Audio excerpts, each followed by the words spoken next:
All right, welcome back to class. We just finished the book of First Samuel. We're gonna go into Second Samuel in this class, and I want you to understand that, like we said in the previous class, that First Samuel and Second Samuel was once upon a time a single book, which is a single story. So Second Samuel continues the history of Israel that we began in First Samuel. So First Samuel records David's preparation, and then the book of Second Samuel will record David's reigns. So I want you to understand that in the book of First Samuel, we're talking about the preparation of David as the king of Israel, the king of Israel, and then Second Samuel is going to be the reign of this king. And the outline of the book, like the First Samuel, it's in your textbook on page 31. And so it has 6 divisions: Second Samuel chapter 1 to 4, chapter 5 to 7, chapter 8 to 10, 11 to 14, 15 to 18, and 19 to 24. So the first part, the chapter 1 to 4, talks about David's political triumph, with the major characters in that book as David, Joab, and Abner. And then you have the death of Saul as the main events, David's reign in Hebron, then the conquest of Jerusalem. And then in chapter 5 to 7, we'll see David's spiritual triumph. And of course, the main character is going to be David. And we're going to see the transport of the ark. And then we're going to see the Davidic covenant in chapter 7. And then in chapter 8 to 10, we're going to see David's military triumph. So if this is a pyramid, we are kind of going up to climax. And so the first step is David's political triumph, then his spiritual triumph, and then his military triumph. And then we'll see his victory over the surrounding nations. And then in chapter 11 to 14, we're going to get to the peak of that pyramid. And the peak of that pyramid is David's sin of adultery and murder. And there we're going to see that the main characters here are David, Bathsheba, Uriah. And then David commits adultery, arranges for Uriah's murder, and then David marries Bathsheba. In 2 Samuel 15 to 18, we see the trouble in David's house, and then 1924, the trouble in David's kingdom.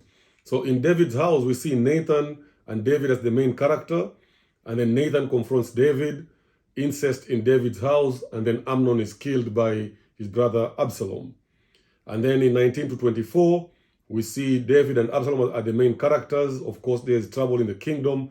There is civil war. David flees. Absalom is killed, and David is restored as king. And then that brings us to the end of the book of 2 Samuel. Again, I'm going to say this. The outlines in the books of the Bible are very helpful in helping you to really understand, as you're reading this, as you're studying it, as you're teaching it, just how it's divided, and it makes it easy to read it. So think about this, like if you go to a restaurant and then there is a whole meal that is served before you, but that meal is not going to all be served at the same time. You may have drinks and appetizers, and then after the appetizer is the main course, and then after the main course, it's the dessert. And so when you look at the Bible, you kind of have the appetizer, and so you know that as you're eating this, you're not eating it to be full. You're eating it in preparation for the main meal. And then you eat the main meal, but you know the dessert is coming, so you don't fill up so much that you can't have the dessert. And when you eat the dessert, you know that that is the conclusion of that meal. And so even the Bible, the books of the Bible, the outline helps us to understand what part of the book are we at and what meal are we eating per se in that section of that book. So as you look at these outlines, I want you not to ignore them. Look at them closely and make sure that you understand them. And even in the future, as you prepare to teach or a sermon or preach or a preaching, that these things can come really handy because they help you to stick with the context of what is going on around the selection of text that you're preaching from. Okay? And we're going to talk about that more whenever we talk about Bible interpretation. But today, let us go to 2 Samuel. So the first section is chapter 1 to chapter 4, where we see David's political triumph. After the death of Saul and Jonathan, war breaks out between the houses of David and Saul. But David's side grew steadily stronger than Saul's side. So David is made king of Judah in the south, and you see this in chapter 2, verse 1 to 7, while Saul's son Ishbosheth opposed him and was made king of Israel in the northern part of the kingdom. Now, this struggle between Israel and Judah would go on for 7.5 years. But eventually, Joab, who is the commander of David's army, is gonna come and kill Abner, who's the commander of Ishbosheth's army, and then the captains of Ishbosheth, Rechab and Baana, are gonna kill Ishbosheth and take his head to David, thinking they're doing David a favor, and David is going to say, no, I am not part of that. You do not kill somebody and then come to me to see, or come to me for me to endorse that killing. So David kills these two captains for what they did. He did not like what they did, so he commanded that they be killed. So that is the first part of the book where we see the triumph or the political triumph of David in chapter 1 to chapter 4 of 2 Samuel. The second part of this story is David's spiritual triumph in chapter 5 to chapter 7.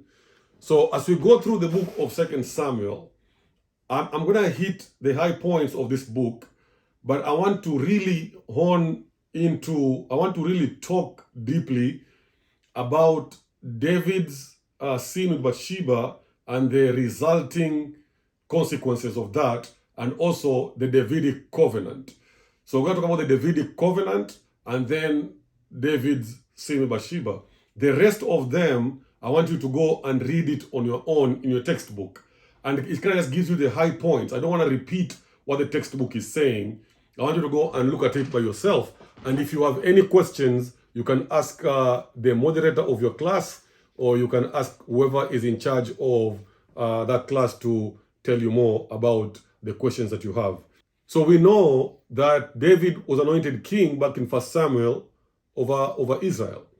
But in chapter 5 of 2 Samuel, remember when this book begins, there is two kingdoms. There is the southern kingdom and the northern kingdom. So in chapter 5, David is anointed king once again for over all Israel, both the south and the north.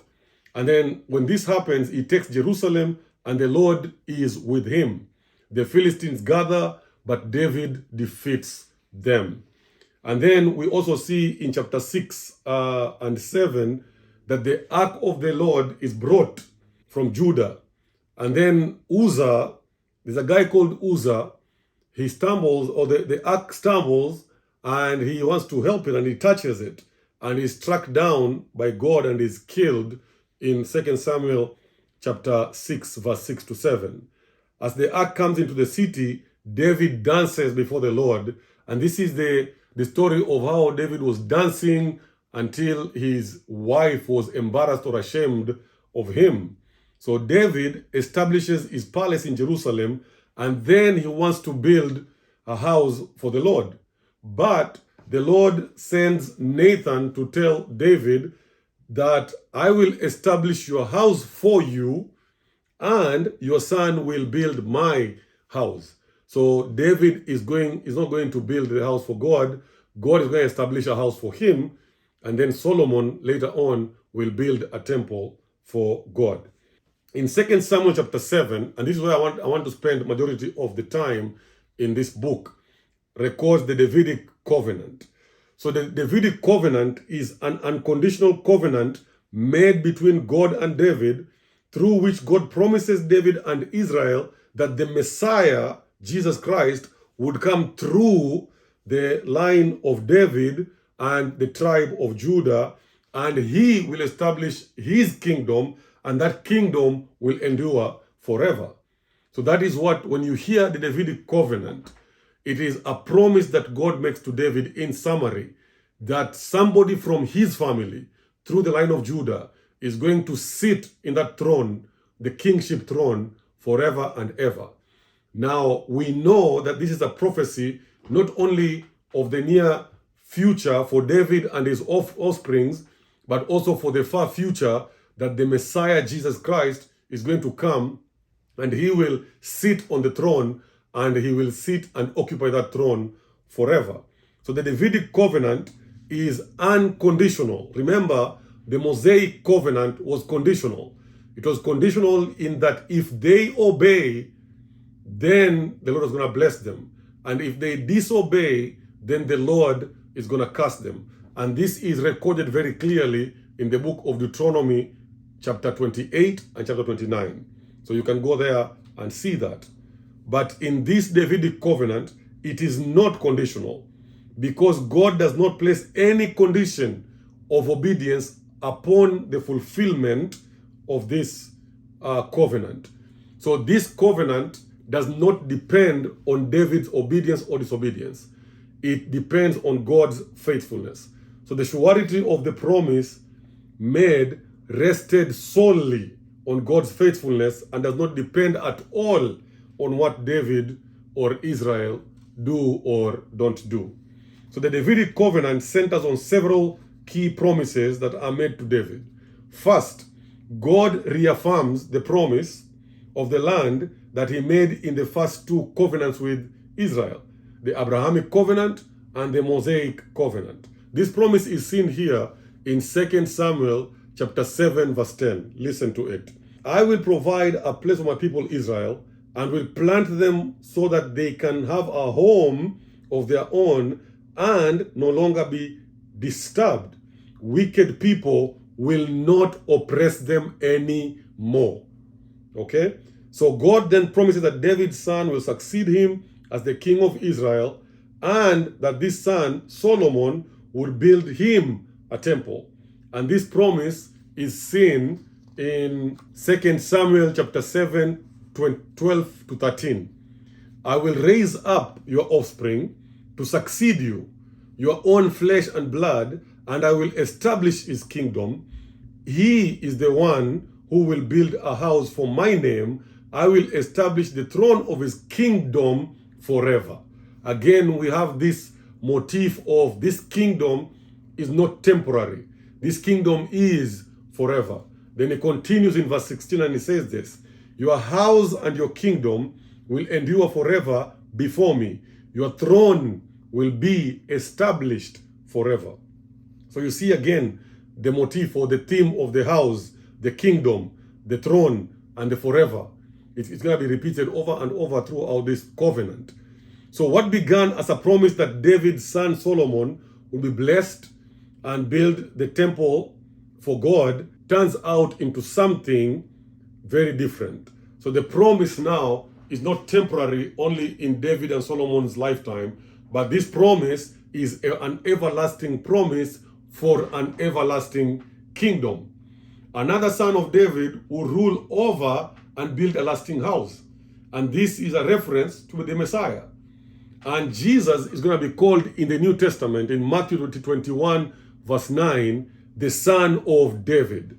So when you see in the New Testament, Jesus being called the son of David, I want you to remember that the reason why he's called the son of David is because God made a covenant with David in 2 Samuel 7 that one of his offsprings will sit on the throne forever and ever and ever. And that is going to be Messiah, Jesus Christ.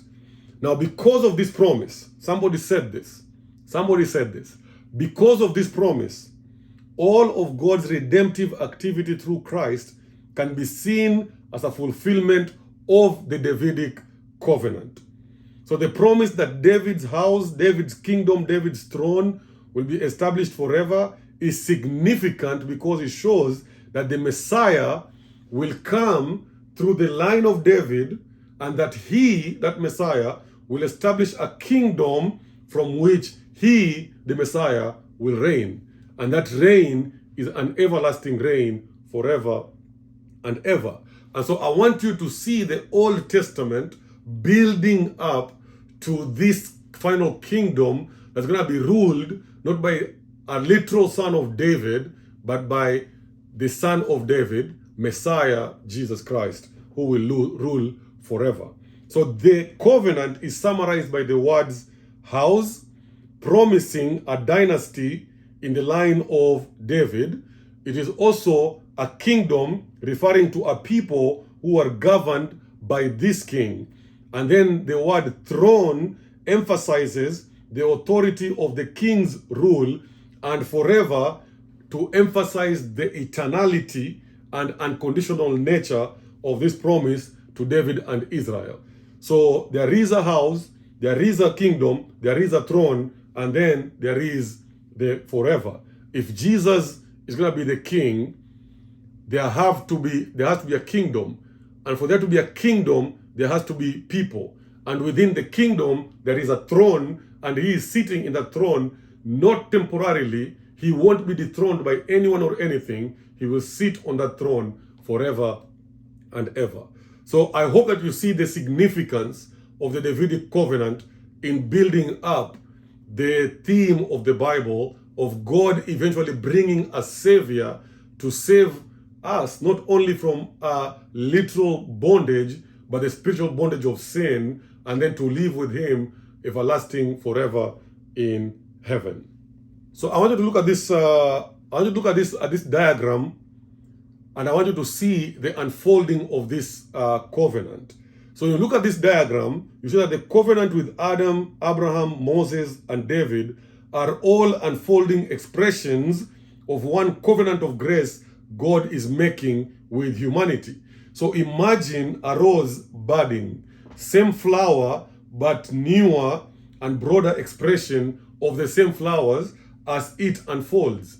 And this is what is happening here when you see the covenant with Adam, and it unfolds and it becomes bigger with Abraham, and then with Moses, and then with David, and then the new covenant where now God does not write his law on pieces of stone, but he says that he's going to make our hearts as soft, and he's going to break the heart of stone and replace the heart of flesh. And now the covenant is written not on pieces of stone, but in our own hearts in the New Testament. And we're going to see this as we continue our study of the Old Testament. I want you to get this very clearly. Remember, one of the reasons why Israel asked for a king is they asked for a king because they wanted to be like the other nations.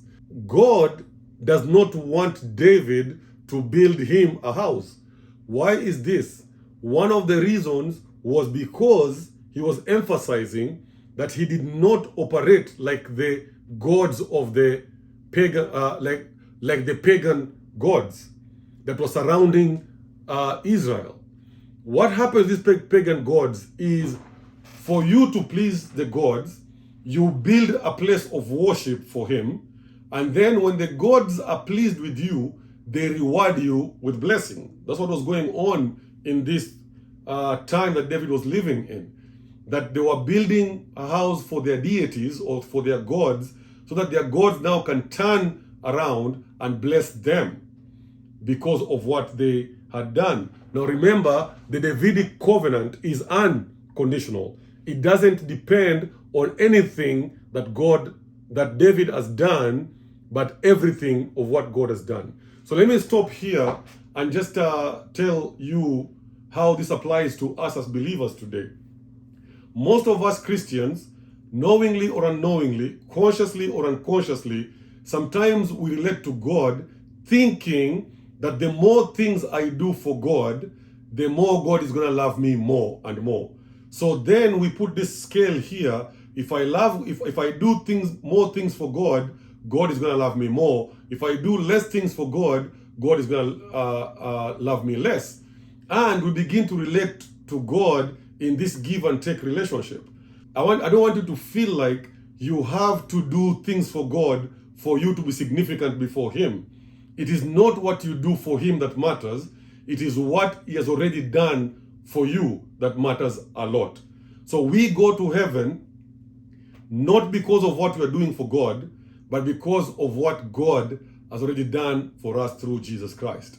Now, the other kingdoms around us, kingdoms or religions around us, don't have the same grace relationship with their deity or with their God. So the question is, do you find yourself to default in this give and take approach of a relationship with God? If that is what you are, I want you to figure out how you can help yourself and each other to relate to God through His grace. Very, very important that it is the grace of God that makes our relationship to Him unique. It is not what we do for Him that matters. It is what He has already done for us. I hope that is very clear for you. So at this juncture, I want you to pause the video and I want you to look at the questions that I have here on the screen.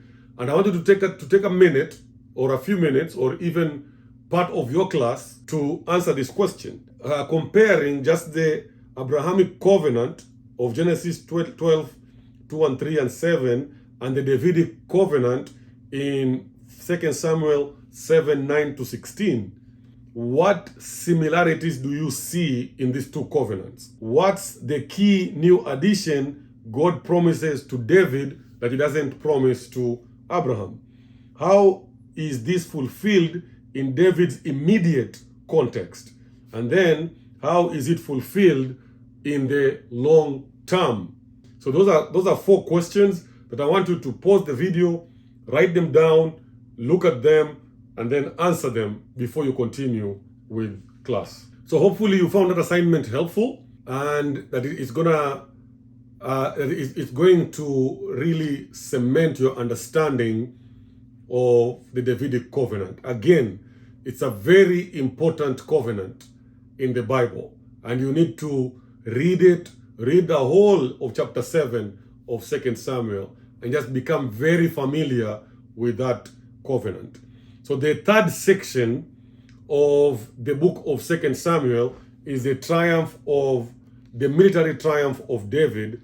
And we will see David defeat the Philistines, the Moabites, King Hadadezer, the Aramean, and the Edomites. And he reigned over Israel with justice and mercy, as we see in chapter 8, verse 15. And then David hears about the son of Jonathan called Mephibosheth, who was lame. Now remember, at this time, when a king takes over, what he will do, he will seek out the sons of the previous king or the family of the previous king, and he will eliminate them because they are a threat, or they can be a threat to his reign of his kingdom. So in chapter 9, we see David showing mercy. He shows justice by defeating the enemies of God, but also shows mercy by showing grace to Mephibosheth, who was Jonathan's crippled son. And he brings him to the table and he dines with David like his own son. And then in chapter 10, we see the humiliation of David's servant by the king of Ammon, and he hires the Arameans for war. But Joab goes to war with them and defeats them, and David defeats King Hadadezer as a result of this victory. I don't want to go into details of this. You can read this on your own. There is exciting and interesting stuff there in chapter 8 to 10. But I want to come to this next section and spend a few minutes here. The sin of adultery and the murder. So David's sin with Bathsheba and the murder of Bathsheba's husband as a result. So regardless of all the great things that David had accomplished this far, he was still a human being. And one of the things that I like about the Bible is not afraid to expose the sins of these people. And we're going to see Moses is the meekest man that ever lived, and yet his sins of anger and frustrations are exposed. Abraham is the father of all nations, and yet his sin is exposed. Judah, his sin with his daughter-in-law is exposed. And here, David, a man after God's own heart, the best king that Israel ever had. And we're going to see in the book of Kings, they're going to compare the failures of the kings with the success of David in following God. And David is going to be the benchmark of whom the relationship of God is, the relationship between a king and God is defined. And yet, the Bible is not afraid to expose his sin here. And for me, this is helpful because it shows me God does not only use whole and perfect things, but he also uses broken things to further the purposes of his kingdom. So in this story, we are reminded of that David is just a human being. So David lays with Bathsheba, and you can read the details of this story in chapter 11 of 2 Samuel. And Bathsheba becomes pregnant, and so David orders Joab to send Uriah to the place of war where he's going to be killed in battle. And so when he is confronted by Nathan with a story of a rich man who took advantage of a poor man by taking his only lamb, David burns with anger, not knowing that story was actually a story about him. Nathan comes to him and tells him this. David burned with anger against the man and said to Nathan, as surely as the Lord lives, the man who did this must die. He must pay for that lamb 4 times over because he did such a thing and had no pity. So interestingly, 4 sons of David die. And David had pronounced upon the rich man a 4-fold payment for the death of the little lamb. Now, in the book of Exodus, chapter 12, verse 1, which I think is what David is quoting when he says that he must pay for that lamb 4 times over. I'm thinking that when he was saying this, he had this law in his mind. Whoever steals an ox or a sheep and slaughters it or sells it must pay back 5 heads of cattle for the ox and 4 sheep for the sheep. So you see here, if you steal a sheep and you're caught, for every sheep you steal, you have to replace it or you have to pay back 4 heads of sheep. And so David here, in a way, was prophesying about what is going to happen, because we see that David steals 1 lamb from Uriah and God is going to take 4 from him. And we're going to see 4 sons of David die as a result of this sin. And 3 of them are going to die before David dies. And then 1 of them is going to die after David dies. So the 3 sons of David that die while he was still alive are, number 1, the unnamed child of Bathsheba in 2 Samuel 12:18. The second one is Amnon, David's eldest son, who raped Tamar, David's daughter, by the hand of Absalom. So Absalom kills Amnon for raping his sister in 2 Samuel chapter 12, verse 29. Then Absalom himself dies after his revolt against David in 2 Samuel 18:15. Then not long after David died, Adonijah also died after trying to subtly take the throne from Solomon in 1 Kings 2:34. And we're going to see that in the next book that we're going to learn. So I want you to see this. You see the story of David's sin, and again, that pyramid that you see there, where there's a triumph to the peak, and then he sins, and then the rest is just downfall from there. So we're going to see trouble in David's house and then trouble in David's kingdom. In David's house, we're going to see the story of his beloved son Absalom and his attempt to take over his father's throne. Now, his attempt, of course, is fruitless. And during this time that he is pursuing David and wants to strike him down, Absalom is caught on a thicket. His hair is very long. That's why I have short hair, so I can't get caught in any thicket. So he gets caught in a thicket, and then Joab finds him and kills him because he wasn't God's chosen king. David was. And David mourns bitterly for this child of his that dies. And then we see trouble not only in David's house, but also in David's kingdom. In chapter 19 to 20, the king David mourns for Absalom.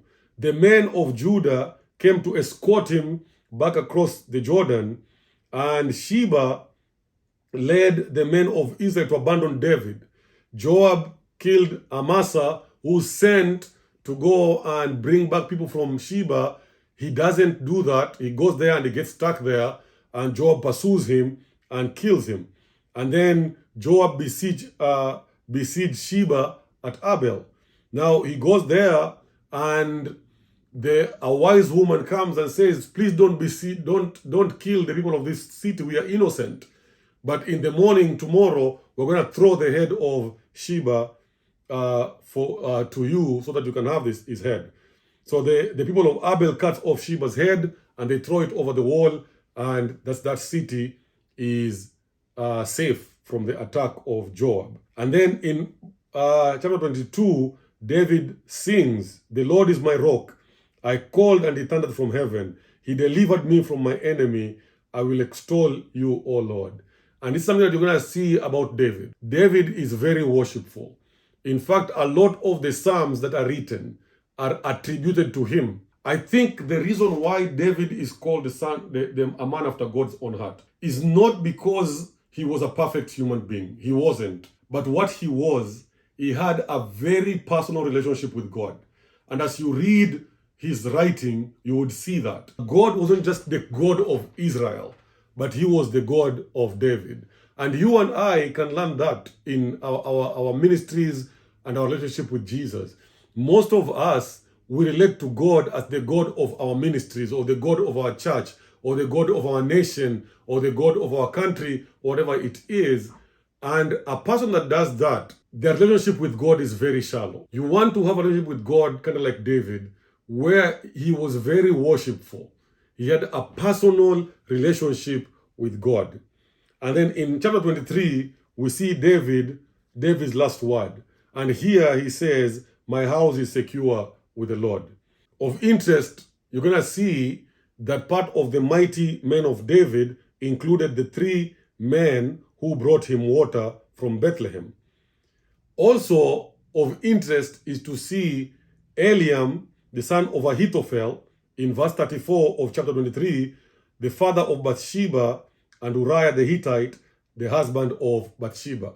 So I want you to see these things here. When David saw Bathsheba and he called this servant of his to inquire who the woman down there that was bathing in the open air was, the servant told David, "Isn't this the daughter of Eliam, the wife of Uriah?" And when you see this, it's going to be very interesting, and maybe you can do further studies in this, that Eliam is the son of Ahithophel, who is a very trusted advisor of David. When Absalom defects, Ahithophel does not remain with David. Ahithophel goes with Absalom, and he is bent over wanting to destroy David. And I think the reason why Ahithophel wants to destroy David is because of what David did to his granddaughter. Because we see here, one of his mighty men was Eliam, a soldier in his army, the son of Ahithophel, the father of Bathsheba. So Eliam is the father of Bathsheba. That makes him the granddaughter of Ahithophel, and Uriah the Hittite, the husband of Bathsheba. Bathsheba. So here we go. And that, just knowing those names there, and people ask me, what are all these genealogies and all these names in the Bible? They're very important. Remember, the Bible says that all scripture is God-breathed and is given for teaching and is useful for teaching, rebuking, correcting, and training in all righteousness. Even these names that seems like nothing are very important in the Bible. So pay attention to them when you read them. And then in chapter 24, at the end of this book, David numbered the people of Israel, and then he regrets it. So as a result of this sin of counting people, there's a plague that is sent. So David buys Araunah's field and made an offering, and the plague on Israel was stopped. So we see here the book of 2 Samuel ends with God giving a positive answer to David's plea to end the famine in the land. And this is important. Why is this important? Because after seeing the fall of David and the trouble that David has gone through his family and his enemies and people wanting to bring him down, and God shows up and says, I haven't given up on you. You're still my son. And remember that covenant that God had with David. It wasn't conditional on David's perfection. It was unconditional on God's grace. And so as this book ends, it ends on a positive note of God answering the prayer of David. And this is a sure sign of reconciliation between the king and the Lord. And so to end this book, I want you to see this chart that I have over here. It's a chart that was put together by Charles Swindoll. And it summarizes the book so well. Remember, David reigned in Israel as their king for 40 good years. And for 7 of those years, he was the king in Hebron. And then 33 of those years, he was the king in Jerusalem. So the first 7 years, he was in Hebron. And then the last 33 years, he was the king in Jerusalem. That's a long, long, long time to be a king of a country, okay? But during this time, we see his political triumph, his spiritual triumph, his military triumph. And I want you to see, like right there at the peak of that pyramid, we see David's transgression. And once he sins, again, we start seeing this downward spiral, trouble in his family, trouble in his kingdom, and then we're just going to see this going down and down and down and down until the kingdom of Israel is sent into exile. All right? So that brings us to the end of this book. We're going to come again and continue in the book of 1 Kings.